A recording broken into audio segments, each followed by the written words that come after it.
Hello friends, नमस्कार। सभी का स्वागत है हमारे चैनल पर। तो फ्रेंड्स, आज हम अपनी वीडियो लेके आए हैं, हिस्ट्री का टॉपिक है और सीटेट एग्ज़ाम के लिए बहुत हेल्पफुल होने वाली है ये। और इसमें है महापुरुषों के उपनाम, है ना। जैसे जिन महापुरुषों के उपनाम दिए गए हैं, लेकिन उपनाम होने के साथ साथ यहाँ पे हम लोगों आपको ये भी समझाएंगे कि किन व्यक्तियों ने इनके उपनाम को सबसे पहले पुकारा था, है ना। यानी कि किन लोगों ने कहा था, किसी भी व्यक्ति के उपनाम को सबसे पहले किसने लेके पुकारा, उसके बाद वह नाम जो है प्रचलित हो गया। और अधिकतर लोग जो है उपनाम से ही ज़्यादा जानते हैं इन महापुरुषों को। इनके बारे में हम लोग बताएंगे। देखिए, सबसे पहले हम लोगों ने लिया है व्यक्तियों में जो व्यक्ति का नाम होगा, उपाधि जो उपनाम है इनके, और दाता जिन लोगों ने दिए हैं नाम। जैसे रविन्द्रनाथ टैगोर को क्या कहा जाता है? गुरुदेव कहा जाता है ना। ये जो है गुरुदेव के नाम से बहुत फेमस थे। रविन्द्रनाथ टैगोर को गुरुदेव कहा जाता है, लेकिन कहा किसने था? ये कहा था इनको महात्मा गांधी जी ने, है ना। महात्मा गांधी ने इनको कहा था गुरुदेव सबसे पहले। फिर आता है महात्मा गांधी को महात्मा किसने कहा? तो महात्मा गांधी को महात्मा कहा था रविन्द्रनाथ टैगोर ने। देखिए, याद करने के लिए वेरी सिंपल है।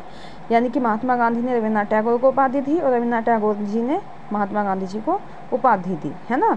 और इन्होंने उनको गुरुदेव कह के पुकारा और महात्मा गांधी को रविन्द्रनाथ टैगोर जी ने महात्मा कह के पुकारा।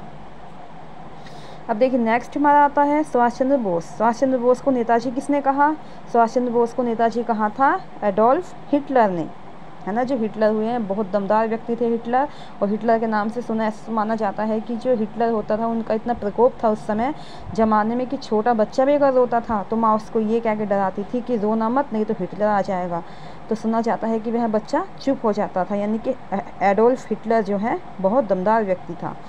और इन्होंने इनको नाम दिया है सुभाष चंद्र बोस को नेताजी।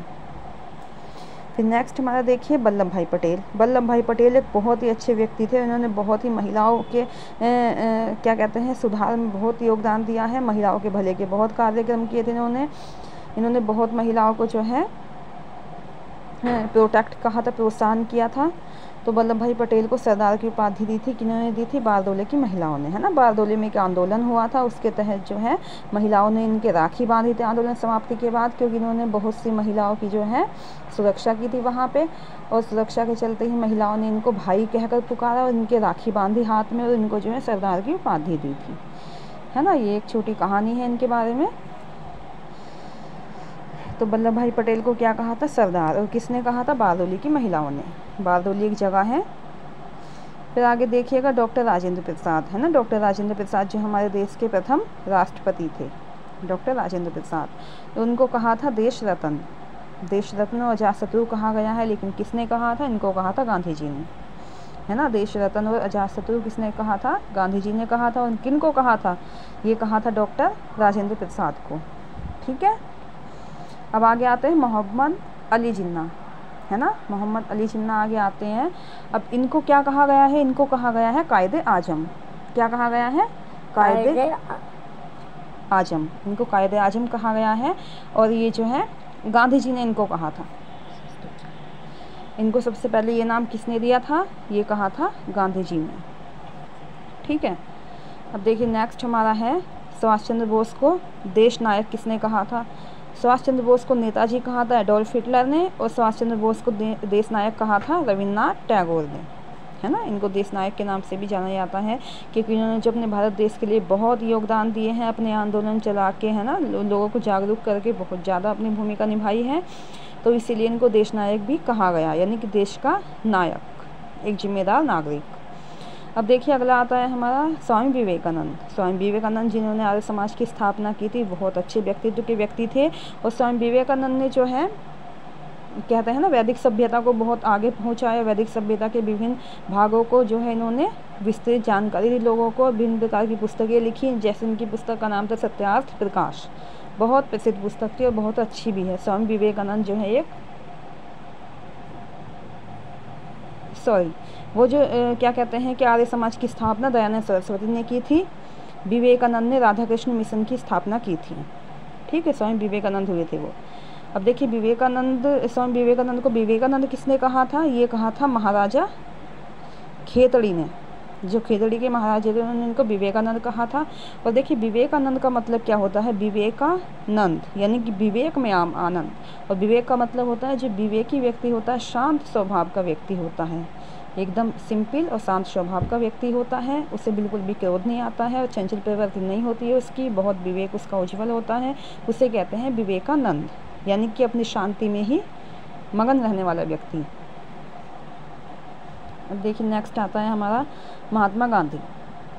अब महात्मा गांधी को राष्ट्रपिता किसने कहा है, सुभाष चंद्र बोस ने, है ना। महात्मा गांधी को राष्ट्रपिता सुभाष चंद्र बोस ने कहा था, है ना। राष्ट्रपिता महात्मा गांधी के नाम से भी जाने जाते हैं और महात्मा के नाम से जाने जाते हैं। महात्मा तो इनको देखो रविन्द्रनाथ टैगोर ने कहा था और महात्मा गांधी को राष्ट्रपिता सुभाष चंद्र बोस ने कहा था। अब नेक्स्ट हमारा आता है राजा राम मोहन राय। देखिए राजा राम मोहन राय जिन्होंने ब्रह्म समाज की स्थापना की थी, और राजा राम मोहन राय जो है विधवा पुनर्विवाह में बहुत योगदान दिया है इन्होंने, और बालिका शिक्षा पे भी बहुत जोर दिया है इन्होंने। सामाजिक दशा को बहुत अच्छे ढंग से सुधारने की कोशिश की थी अपने समय में। राजा राम मोहन राय जो है बहुत अच्छे व्यक्ति थे और यह जो है 4-5 लैंग्वेज को जानते थे। सबसे विस्मय की बात यह है कि भारत में रहते हुए भी इनको कई भाषाओं का ज्ञान था राजा राम मोहन राय को। तो इनको राजा किसने कहा था, इनको कहा था अकबर द्वितीय ने। देखिए इनकी छवि उस समय में इतनी अच्छी और बेहतर होगी तभी तो राजा अकबर द्वितीय ने इनको राजा की उपाधि दी, क्योंकि ये बहुत माने हुए व्यक्ति थे और इनका जो है कहते हैं ना छवि बहुत अच्छी थी और ज्ञान के स्रोत माने जाते थे उस समय। ये इन्होंने इतने अच्छे अच्छे कार्य किए कि जो आसपास की जनता थी वो तो इनसे प्रभावित हुई, वहाँ के राजे भी इनसे प्रभावित हुए, और अकबर द्वितीय ने इनको जो है राजा शब्द की उपाधि दी। देखो एक राजा होते हुए, अकबर द्वितीय स्वयं राजा थे उस टाइम, वो राजा होते हुए इन्होंने दूसरे व्यक्ति को राजा की उपाधि दी है, इससे बड़ी कोई बात नहीं हो सकती उनके लिए। तो आई होप देखियो आपको वीडियो बहुत अच्छी लग रही होगी, क्योंकि सभी टॉपिक बहुत अच्छे लिए गए हैं। इनको एक बार हम लोग फिर से रिवीजन कर लेते हैं जो इम्पोर्टेंट है। जैसे महात्मा गांधी को राष्ट्रपिता किसने कहा है, सुभाष चंद्र बोस ने कहा है। रविन्द्रनाथ टैगोर को गुरुदेव किसने कहा है, ये कहा है गांधी जी ने। और महात्मा गांधी को महात्मा किसने कहा था, रविन्द्रनाथ टैगोर ने कहा था। सुभाष चंद्र बोस को नेताजी किसने कहा था, एडोल्फ हिटलर ने कहा था। वल्लभ भाई पटेल को सरदार किसने कहा था, बारदोली की महिलाओं ने, है ना। डॉक्टर राजेंद्र प्रसाद को अजातशत्रु देशरत्न किसने कहा, गांधी जी ने। मोहम्मद अली जिन्ना को कायदे आजम किसने कहा था, महात्मा गांधी ने, क्योंकि अली जिन्ना जो है भारत के विभाजन में बहुत अपनी भूमिका निभाते हैं। और इस टाइम उस तरीके की परिस्थिति हो रही थी कि व्यक्ति जो है बहुत परेशान हो गए थे, भारत के जो जनता बहुत परेशान थी। लेकिन उस समय मोहम्मद अली जिन्ना ने यह सुझाव दिया था कि हम लोग अपने जो है मुस्लिम भाइयों को लेकर पाकिस्तान अपना अलग देश बनाएंगे। तो उस स्थिति को देखते हुए ही गांधी जी ने इनको शायद कायदे आजम की उपाधि दी होगी, क्योंकि इन्होंने अपना एक जो है काम कायदे के अनुसार किया था, ठीक है। और सुभाष चंद्र बोस को देश नायक किसने कहा था, रविन्द्रनाथ टैगोर ने। स्वामी विवेकानंद को विवेकानंद किसने कहा है, ये कहा था महाराजा खेतड़ी ने, ठीक है। और महात्मा गांधी को राष्ट्रपिता सुभाष चंद्र बोस ने, राजा राम मोहन को राजा अकबर द्वितीय ने। सभी पॉइंट बहुत अच्छे हैं और छोटी सी हमने वीडियो बनाई है। आई होप आप सब लोगों को बहुत पसंद आई होगी।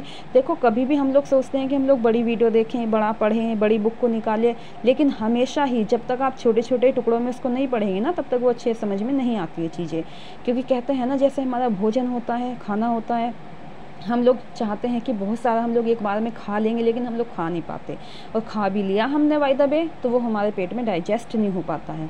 ठीक उसी प्रकार से जो है आप लोग अपनी पढ़ाई को भी छोटे छोटे टुकड़ों में बांट के पढ़ें, टॉपिक टू टॉपिक पढ़ें, तो आप लोगों को बहुत हेल्पफुल होने वाली है, ठीक है।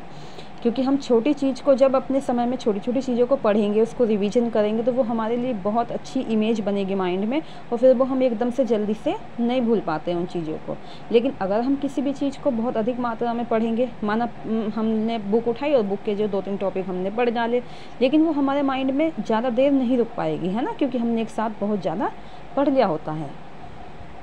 तो देखिए मेरा सुझाव आपको यही है कि आप लोग टुकड़ों टुकड़ों में करके पढ़ें। हमारी छोटी छोटी वीडियो हम लोग इसीलिए बना रहे हैं जिससे कि आप लोग सुने और सुन के उसको समझें। Thank you for watching. आप लोग कमेंट करके बताइए हमारी वीडियो कैसी लगती है आपको, और लाइक शेयर सब्सक्राइब करें वीडियो को अगर आप लोगों को पसंद आती है तो। लेकिन इतना है कि जो वीडियो हम लोग आपको दे रहे हैं तो आप उनको देख देख के समझने की कोशिश करें। देखो कुछ लोगों को ऐसा है कि ये सब टॉपिक क्लियर भी हो सकते हैं, लेकिन रिवीजन भी तो होगा साथ साथ, तो वीडियो को देख के समझें। और आप जो हमारी चैनल पे नई वीडियो देखना चाहते हैं, किस टॉपिक में देखना चाहते हैं, आप लोग कमेंट करके बताइएगा। Thank you.